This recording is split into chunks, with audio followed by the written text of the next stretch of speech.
Future nurses, আমি স্নেহা আর তোমাদের সবাইকে স্বাগতম জানাই নার্সেস নোটসে। এটি একটি স্মার্ট এডুকেশনাল চ্যানেল যেখানে তোমরা পাবে নার্সিং সাবজেক্টের শর্ট, সিম্পল আর exam ready notes, clear explanations আর হেল্পফুল গাইডেন্স, সবকিছু এক জায়গায় শুধুমাত্র তোমাদের জন্য। তাই যদি তোমরা নার্সিং জার্নিটা আরো ইজি ও এফেক্টিভ করতে চাও তাহলে চ্যানেলটি অবশ্যই করে সাবস্ক্রাইব করে নিও আর বেল আইকনটিও প্রেস করতে ভুলো না। ভালো লাগলে অবশ্যই করে ভিডিওটিতে একটি লাইক করে দিও এবং ফ্রেন্ডসদের সাথে শেয়ার করো। তাহলে চলো শুরু করা যাক আজকের ভিডিও। তো আজকের ভিডিওতে আমরা আলোচনা করব খুব ইম্পর্টেন্ট একটা মেডিসিন নিয়ে, যে মেডিসিনটি হলো লিথিয়াম। এই লিথিয়াম মেডিসিনটি কিন্তু মেন্টাল হেলথ নার্সিং এর শর্ট নোট হিসেবে খুব ইম্পর্টেন্ট। এই শর্ট নোট হিসেবে কিন্তু প্রচুরবার এই কোশ্চেনটি রিপিট হতে দেখা গিয়েছে, তাই ভালো করে বুঝে রাখা দরকার যাতে এক্সামে কনফিডেন্স দিলেই তোমরা অ্যান্সারটি দিতে পারো। আমি তোমাদের সব কি পয়েন্টস সহ ডিটেলসে এক্সপ্লেন করব যাতে এক্সাম প্রিপারেশনে তোমাদের হেল্প হয়। Lithium at first introduction. Lithium is a mood stabilizing drug commonly used in the treatment of bipolar disorders, especially for managing manic episodes and preventing relapse.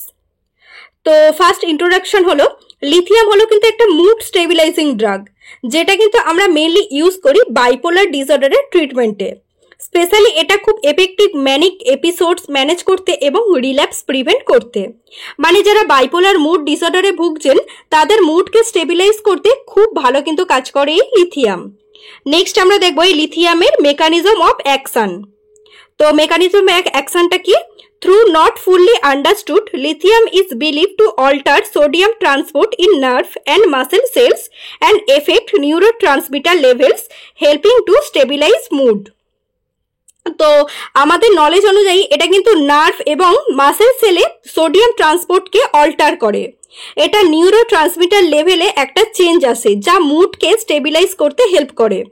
এটা কিন্তু খুব ইম্পর্টেন্ট কারণ মুড সুইংকে কন্ট্রোল করা হয়, যা আমাদের কিন্তু প্রধান উদ্দেশ্য। তো নেক্সট আমরা দেখবো থেরাপিউটিক ইউজেস। তো থেরাপিউটিক ইউজেসে কি কি কারণে এটাকে ইউজ করা হয়? ফার্স্ট হলো ট্রিটমেন্ট অফ অ্যাকিউট ম্যানিয়া। তো অ্যাকিউট ম্যানিয়া থাকলে মুডের কিন্তু সিভিয়ার আপ ডাউন হয়, লিথিয়াম কিন্তু এটা কন্ট্রোল করতে খুব এফেক্টিভ। নেক্সট হলো প্রোফাইল্যাক্সিস অফ বাইপোলার ডিসঅর্ডার। তো বাইপোলার ডিসঅর্ডারের এপিসোডগুলোকে ফিউচারে প্রিভেন্ট করার জন্য কিন্তু এটা ইউজ করা হয়। নেক্সট থার্ড পয়েন্ট হলো augmentation in treatment resistant depression. যদি কোনো পেশেন্টের ডিপ্রেশন অন্য কোনো ট্রিটমেন্টে না হয় তাহলে কিন্তু লিথিয়াম অ্যাড করে ট্রিটমেন্টকে অগমেন্ট করা হয়। নেক্সট হলো schizoaffective disorder in some cases. তো সব কেসে নয়, বাট কিছু সিজো এফেক্টিভ ডিসঅর্ডারের ক্ষেত্রেও কিন্তু এই লিথিয়ামটা কিন্তু খুব হেল্পফুল হতে পারে।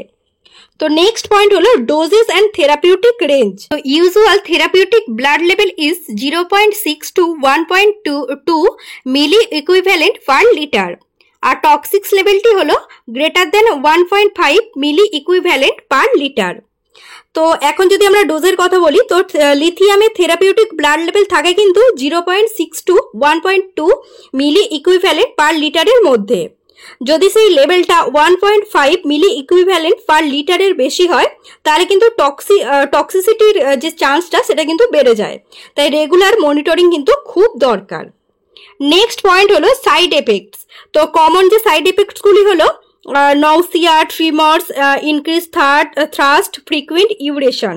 অ্যান্ড লং টার্ম যে সাইড এফেক্টসগুলি দেখতে পাওয়া যায় সেগুলি হলো weight gain, hypothyroidism, renal impairment. এগুলো কিন্তু long term side effects. Next point হলো সাইন্স অফ টক্সিসিটি। তো এটা কিন্তু খুব ইম্পর্টেন্ট যে সাইন্স অফ টক্সিসিটিটা চেক করা। যদি লিথিয়ামের ব্লাড লেভেল বেশি হয় তাহলে কিন্তু টক্সিসিটির সিমটমস কিন্তু দেখতে পাওয়া যায়। তো সিমটমসগুলি কি কি? Vomiting and diarrhoea. তো পেশেন্ট যদি বারবার বমি করে বা পেট খারাপ হয় সেক্ষেত্রে কিন্তু সতর্ক কিন্তু থাকতে হবে। নেক্সট হলো কোর্স ট্রিমর্স। তো হাত বা শরীর কাঁপা যদি বেশি প্রমিনেন্ট হয় তাহলে কিন্তু বুঝতে হবে এটা টক্সিসিটি হচ্ছে। নেক্সট হলো কনফিউশন, অ্যাটাক্সিয়া, সিজার্স। যেমন ধরো কগনিটিভ ফাংশনে প্রবলেম, বডি কোঅর্ডিনেশনে কিন্তু প্রবলেম হয়, ইভেন সিজারও কিন্তু হতে পারে। নেক্সট হলো রিকোয়ার্স ইমিডিয়েট মেডিকেল অ্যাটেনশনস। তো এইসব সিমটমস যদি দেখা দেয় তাহলে কিন্তু পেশেন্টকে তৎক্ষণাৎ কিন্তু হসপিটালাইজ করতে হবে। নেক্সট পয়েন্ট হলো কন্ট্রা ইন্ডিকেশনস। এখন দেখি কোন কোন কন্ডিশনে লিথিয়াম ইউজ করা কিন্তু উচিত নয়। ফার্স্ট হলো রেনাল ডিজিজ। যেহেতু লিথিয়াম প্রাইমারিলি কিডনি দিয়ে এক্সক্রিট হয়, তাই কিন্তু রেনাল যাদের প্রবলেম থাকে তাদের কিন্তু ইউজ করা উচিত নয়। নেক্সট হলো সিভিয়ার কার্ডিওভাস্কিউলার কন্ডিশনস। তো হার্টে প্রবলেম থাকলে কিন্তু রিস্ক বেড়ে যায় এটা ইউজ করলে। নেক্সট হলো pregnancy, risk of fetal abnormalities. তো প্রেগনেন্সিতে লিথিয়াম ইউজ করাটা কিন্তু উচিত নয়, কারণ ফিটাল ডেভেলপমেন্টে কিন্তু প্রবলেম হতে পারে এই লিথিয়ামটা ইউজ করলে। নেক্সট পয়েন্ট হলো নার্সিং রেসপন্সিবিলিটিস। তো নার্সের রোল কিন্তু এখানে খুব গুরুত্বপূর্ণ। ফার্স্ট হলো monitor serum lithium levels regularly. তো রেগুলার ব্লাড টেস্ট করে লিথিয়ামের লেভেলটা কিন্তু চেক করতে হবে। নেক্সট হলো ensure adequate fluid and salt intact. তো পেশেন্টকে ফ্লুইড ব্যালেন্স রাখতে বলতে হবে, কারণ ডিহাইড্রেশন টক্সিসিটি ইনক্রিজ করতে পারে। নেক্সট হলো educate the patients about signs of toxicity. তো পেশেন্টকে বোঝাতে হবে যে কি কি সিমটমস দেখলে সতর্ক হতে হবে। নেক্সট হলো monitor renal and thyroid functions.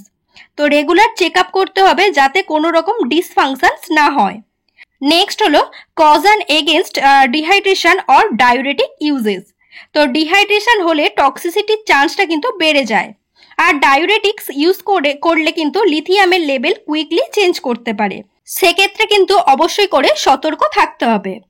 তো নেক্সট পয়েন্ট হলো কনক্লুশন। তো নেক্সট আমরা কনক্লুশনটা দেখবো এই লিথিয়ামের। তো lithium is an effective mood stabiliser but requires careful monitoring due to its narrow therapeutic index and potential side effects. Nurses play a key role in patients education and safety monitoring. তো lithium mood স্টেবিলাইজেশনে খুব effective, but narrow therapeutic index থেকে কিন্তু careful monitoring খুব দরকার, কারণ নার্সদের role এখানে খুব ক্রিটিক্যাল, কারণ ওরা পেশেন্টসকে এডুকেট করতে পারে এবং সেফটি মনিটরিং করতে পারে।